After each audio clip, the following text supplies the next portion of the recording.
আর কিচ্ছু দেখা যাচ্ছে না। মাঠ বলতে এই যে পুকুর এবং এর যে আনুষঙ্গিক যে সমস্ত একটা কেনার মতো আছে এখানে, সেই দৃশ্যগুলো দেখা যাচ্ছে।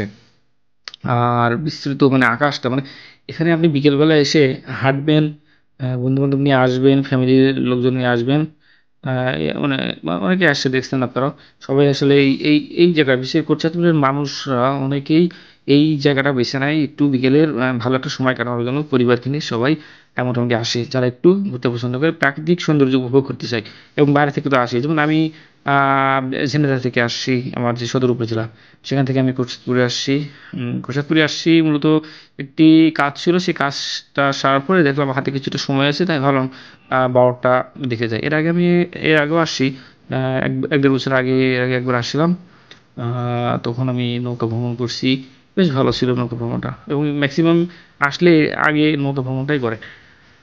তো যাই হোক এরপরে আ এই যে দেখতে পাচ্ছেন আ আ একদম মানে ২ সাইডে পুকুর এবং মাঝখান দিকে একটা সরু রাস্তা চলে গেছে। সেই রাস্তাতে বেয়ে আমি চলে এসেছি। তবে এই রাস্তাঘাট বিশেষ করে এইগুলো খুব বেশি একটা মানে উপযুক্ত নয়। বিশেষ করে মোটরসাইকেলের জন্য একটু কষ্ট হচ্ছে।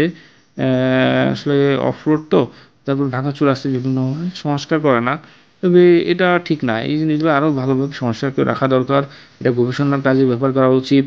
হ্যাঁ? বিভিন্ন মাছের যে প্রজনন হয় সেগুলোর জন্য উপযুক্ত জায়গা এখানে বেছে নিতে হবে এবং সেগুলোর জন্য পরিবেশ সৃষ্টি করে রাখতে হবে। এগুলো আসলে কাজ করতে হবে এই বিশেষ করে এই হ্যাচারিতে।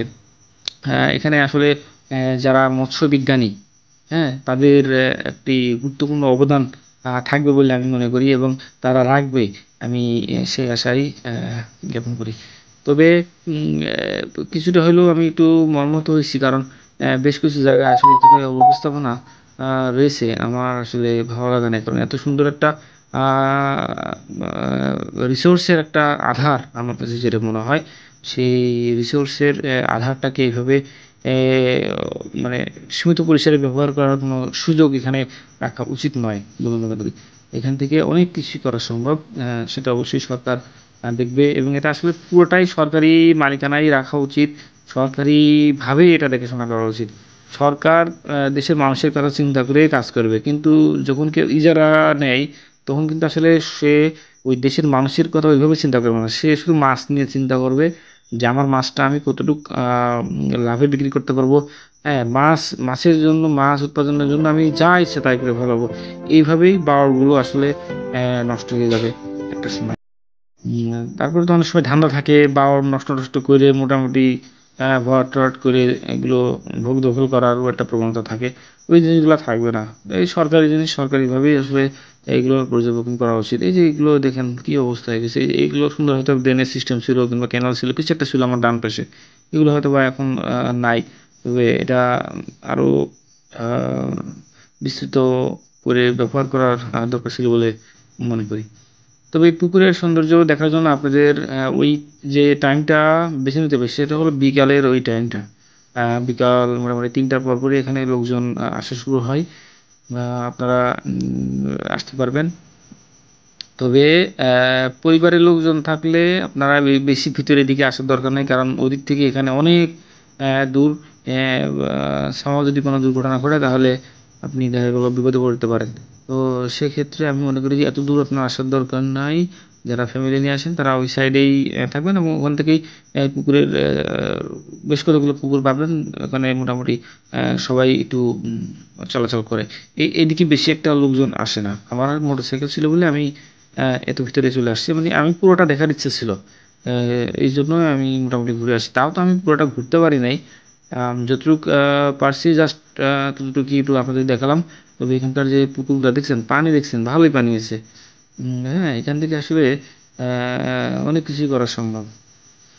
তো যাই হোক এখন মোটামুটি আমার এক পা ঘোরা হয়ে এখন ২য় উম এ আ এখন এটা আসলে আমি ফিরে যাচ্ছি। ফেরার পথে যাচ্ছি অন্য পাশ দিয়ে যাচ্ছি আরকি। আগেরবার ওই পাশের একটা পুকুর পাশ দিয়ে আসছিলাম রাস্তা দিয়ে, এখন আরেকটা এই পাশের রাস্তা দিয়ে যাচ্ছি এবং সাইডে কিন্তু অনেকগুলো রাস্তা আছে। হ্যাঁ, অনেকগুলা ভিতর দিয়ে বিভিন্ন রাস্তা আছে। ২ পুকুরের মাঝখান থেকে রাস্তা আছে। হুম? তো এইগুলো আপনি যখন ফ্রি সময় নিয়ে আসবেন তখন এগুলো আ আপনারা দেখতে পারবেন। আর হচ্ছে আমি যতটুকু পারছি ততটুকু দেখালাম। আর এটার জন্য ওই বেস্ট টাইম হচ্ছে বিকাল টাইমটা। এখন তখনই মানুষজন প্রচুর আসে, এবং এই মানুষজনের ভিতরেই আপনারা মিশে যেয়ে এটার যে প্রাকৃতিক সৌন্দর্য সেটা উপভোগ করতে পারবেন। তো এই মোটামুটি দেখানো হলো, এটা মনে হয় শেষ পুকুর সম্ভবত, আর পুকুর হয়তো বা বাঁধবে না। হ্যাঁ, একটা ছোট পুকুর বাঁধবে। তো এখন আসলে আমার চলে যাওয়ার সময় হয়ে গেছে, আমাকে চলে যেতে হবে। খুব বেশি একটা সময় নিয়ে আজকে আমি আসিনি। এরপরে যদি আবার আসার সুযোগ হয়, বড়টাকে আরও ভালোভাবে উপভোগ করার চেষ্টা করব, আরও সময় নিয়ে ঘোরার চেষ্টা করব। এখন আমি এই বড় এখান থেকে বেরিয়ে যাচ্ছি। সবাই ভালো থাকবেন, আমার জন্য দোয়া করবেন। আর আমার এই ছোট্ট যে বাওড় ভ্রমণ যাই বলি, সেটা যদি আপনাদেরকে ভালো লাগে অবশ্যই আপনারা লাইক করবেন, কমেন্টস করবেন, শেয়ার করবেন, এবং অন্যদেরকে বলার চেষ্টা করবেন। বাওড়ের সম্পর্কে যদি কেউ জানতে চাই তাহলে সেটা দেখে আসতে পারবেন সরাসরি।